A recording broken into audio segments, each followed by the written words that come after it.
Chào các bạn, đây là video thứ hai trong series Build With Me. Hôm nay mình sẽ hướng dẫn các bạn tạo template goals. Template này liên kết chặt chẽ với template Habit Tracker. Các bạn nên xem tập 1 trước nhé. Đối với mình, goals là một trong những template quan trọng nhất. Nó giống như một bản đồ hay một chiếc la bàn để mình định hướng trong quá trình phát triển bản thân.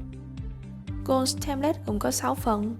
Phần 1, Core Values, giá trị cốt lõi, ít thay đổi qua các năm.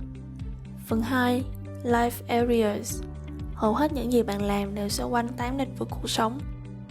Phần 3, Vision Board, một bức tranh tổng thể về các ước mơ và mục tiêu của bạn. Phần 4, Yearly Goals hay Resolutions, các SMART Goals đề ra trong năm, được cụ thể hóa từ Vision Board và có thể đo lường được đánh giá tiến độ theo mỗi quý. Phần 5, Monthly Review, các mục tiêu năm được chia nhỏ thành các mục tiêu tháng, có thể đo lường được đánh giá lại theo mỗi tháng, ghi nhận lại các sự kiện đáng nhớ trong tháng. Và cuối cùng, Weekly Review, việc duy trì các thói quen hàng ngày được đánh giá lại mỗi tuần, ghi nhận lại các sự kiện đáng nhớ trong tuần. Đây là tổng quan template goals của mình. Tất cả 6 phần mình đều dùng calorie để dễ hình dung các mục tiêu. Phần đầu tiên là Core Values. Các bạn nên xác định từ 3 đến 6 giá trị quan trọng với bản thân nhất. Trong Full View có hiện thêm các guidelines cho từng giá trị. Table View hiện các thông tin chi tiết hơn. Các goals được liên kết với giá trị cốt lõi tương ứng. Đây là 8 life areas mà mình nghĩ hầu hết mọi người đều giống nhau. Trong Table View có một số mô tả mà mình thường liên kết các mục tiêu và các dự án với lĩnh vực cuộc sống tương ứng. Tiếp theo là Vision Board. Các bạn có thể tổng hợp một số hình ảnh thể hiện ước mơ, hoài bão của bạn và gắn ảnh vào Notion ở đây. Đây là Gallery View của các mục tiêu năm với các thanh Progress tương ứng. Mình cũng có một Board View chia theo Goal Outcomes, vì mình có thể có nhiều mục tiêu với cùng goal outcomes. Bản Quarterly Update sẽ hiện tất cả thông tin chi tiết, và mình cũng dùng bản này để cập nhật tiến độ các mục tiêu theo tuần quý. Đây là các ví dụ về target và tiến độ cho các mục tiêu cùng với goal outcomes. Phần thứ 5 là Monthly Review. Nó thể hiện tổng quan tiến độ thực hiện các mục tiêu trong từng tháng. Mình liên kết database này với Habit Tracker Database và sử dụng Rollup để thông tin được tổng hợp vào đây. Mình cũng liên kết database này với Template Project để mình có thể xem các thành tựu và các vấn đề khó khăn trong tháng khi thực hiện các dự án. Cuối cùng là Weekly Review. Mình thường sẽ để một hình ảnh đáng nhớ trong mỗi tuần vào đây. Mình liên kết Weekly Database với Monthly Database và Daily Habit Tracker. Tương tự, mình cũng sử dụng Rollup để tổng hợp các thông tin hàng ngày vào. Tiếp theo, mình sẽ hướng dẫn các bạn tạo template này. Đầu tiên, mình sẽ tạo bảng Core Values. Mình sẽ tạo một ví dụ là Productivity. Các bạn có thể thêm icon và page cover.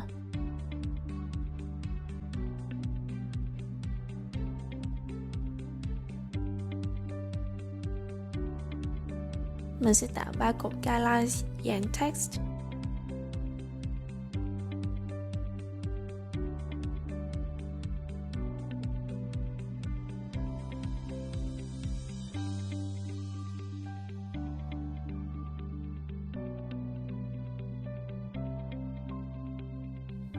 Mình sẽ xóa bớt 2 dòng trống này đi. Sau đó mình sẽ duplicate view này và chuyển sang chế độ Gallery. Các bạn chọn card preview là page cover. Card size mình sẽ chọn large. Các bạn có thể chỉnh lại vị trí hình nếu muốn. Mình sẽ tạo thêm một gallery view nữa và có hiện các guidelines. Chuyển gallery view lên đầu để đó thành view mặc định. Tiếp theo mình sẽ tạo Life Areas Database và tạo 3 ví dụ.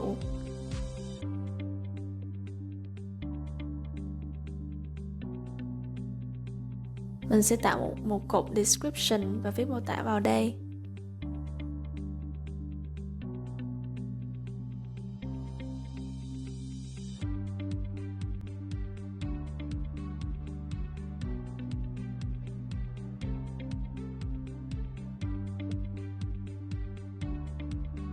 Các bạn thêm icon và page cover luôn nhé.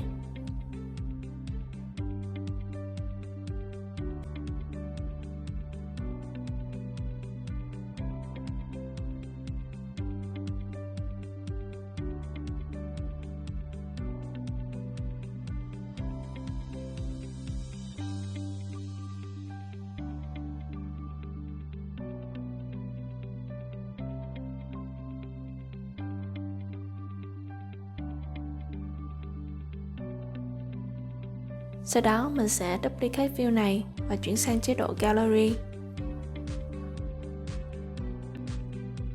Các bạn chọn card preview là page cover.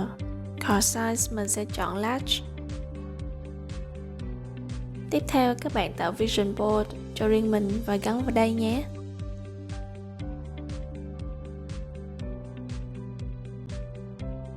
Kế tiếp mình sẽ tạo Yearly Goals Database. Mình sẽ đổi tên thành Goal Values.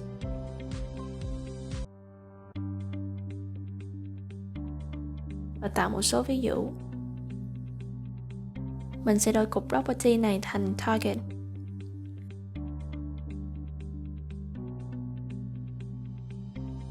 Đây là các mục tiêu đo đếm được.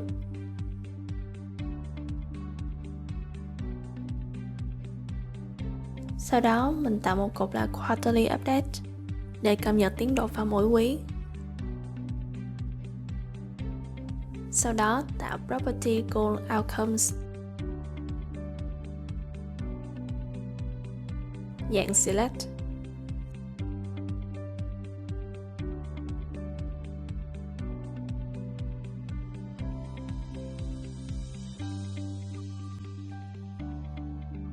Mình sẽ tạo relation với Core Values Database.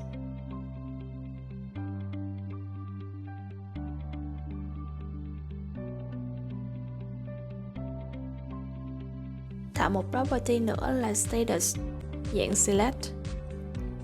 Mình sẽ thêm hai chế độ là Active và Inactive.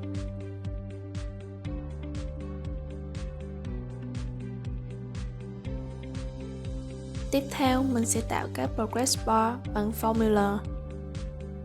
Mình sử dụng công thức của bản thiệt QC. Công thức khá dài nên các bạn có thể copy công thức trong template mình để trong description nhé. Mình sẽ thêm số liệu vào cột Quarterly Update để các bạn thấy progress bar hoạt động như thế nào. Cuối cùng là một cột Linked Pages để mình mention các trang có liên quan với các live areas tương ứng. Tương tự các bạn thêm icon và page cover luôn nhé.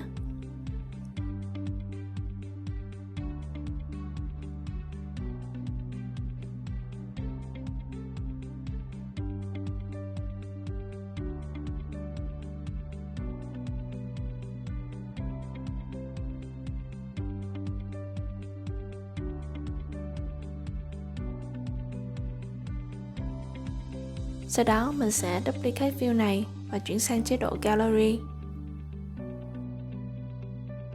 Các bạn chọn Card Preview là Page Cover. Card Size mình sẽ chọn Large. Các bạn vào Filter, chọn Status là các mục tiêu đang active. Sau đó mình sẽ duplicate view và chuyển sang dạng Bold.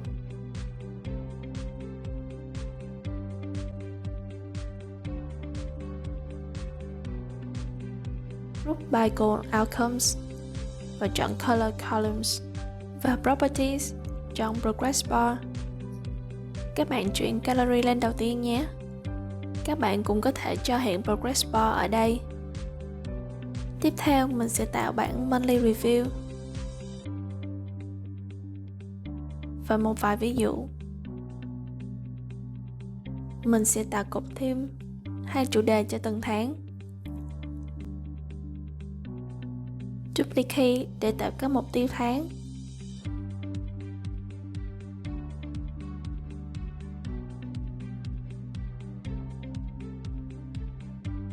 Reflection và Rating.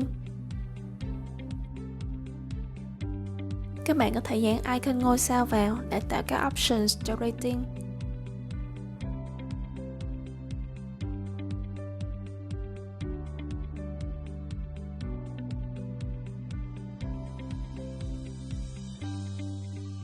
Cuối cùng mình sẽ tạo Weekly Review Database.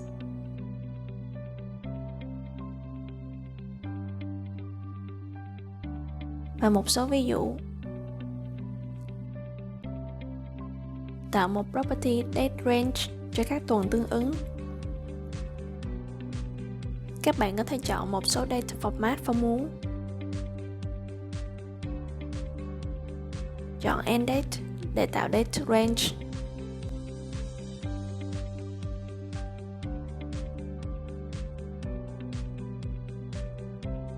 Sau đó, tạo Relation Property với Monthly Database.